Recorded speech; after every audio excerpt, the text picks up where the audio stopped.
नमस्कार।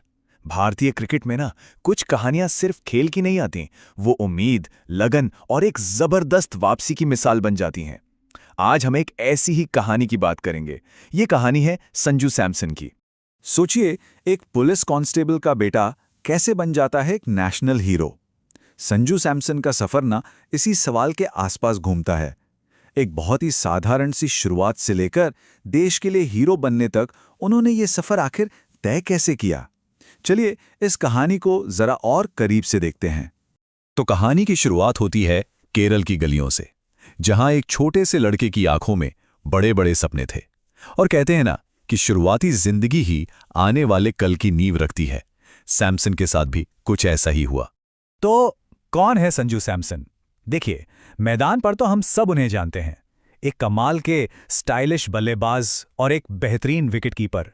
लेकिन उनकी कहानी ना सिर्फ इन चौकों छक्कों से कहीं कहीं ज्यादा गहरी है। ये कहानी है मेहनत की, अनुशासन की। सैमसन का जन्म हुआ केरल में, एक बहुत ही सामान्य परिवार में। उनके पिता, जो कि एक पूर्व पुलिस कांस्टेबल और फुटबॉल खिलाड़ी भी थे, उन्होंने ही संजू के अंदर वो अनुशासन और खेल के लिए जुनून भरा, जिसकी नींव बहुत मजबूत थी। भले ही उनकी शुरुआत बहुत साधारण रही हो, लेकिन क्रिकेट के मैदान पर उनका टैलेंट वो बचपन से ही सूरज की तरह चमक रहा था। मतलब ये बिल्कुल साफ था कि इस लड़के में कुछ तो खास बात है, एक गजब की प्रतिभा। लेकिन देखिए, सिर्फ टैलेंट होना ही काफी नहीं होता, खासकर भारतीय क्रिकेट में। अब कहानी उस मोड़ पर आती है जहां संजू सैमसन को अपने करियर की सबसे बड़ी, सबसे मुश्किल चुनौतियों का सामना करना था। हम सब जानते हैं कि इंडियन क्रिकेट टीम में जगह बनाना कितना मुश्किल है।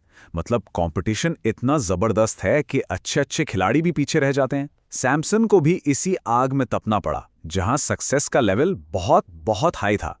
और यही वो सवाल था जो आलोचक बार बार पूछते थे, क्या ये लड़का प्रेशर में परफॉर्म कर सकता है? उन पर एक तरह का ठप्पा लग गया था कि वो प्रेशर में बिखर जाते हैं। और यकीन मानिए, ये उनके करियर का एक बहुत ही मुश्किल दौर था। तो एक तरफ तो ये सवाल उठ रहे थे कि वो इनकंसिस्टेंट हैं, प्रेशर नहीं झेल पाते, और दूसरी तरफ हकीकत ये थी कि वो लगातार नेशनल टीम से अंदर बाहर हो रहे थे। अपनी जगह पक्की करने के लिए ना उन्हें एक बहुत लंबी और कठिन लड़ाई लड़नी पड़ रही थी। लेकिन कहानी यहां खत्म नहीं होती। असल में असली कहानी तो यहीं से शुरू होती है। ये वो दौर है जहां से सैमसन ने अपनी वापसी की स्क्रिप्ट लिखनी शुरू की। ये दिखाता है कि उन्होंने हार नहीं मानी, बल्कि मुश्किलों का डटकर सामना किया। तो उन्होंने क्या किया? हार मानने की जगह उन्होंने खुद पर काम करना शुरू किया, अपनी बैटिंग टेक्निक को और बेहतर बनाया, अपनी फिटनेस को एक नए लेवल पर ले गए, और सबसे जरूरी,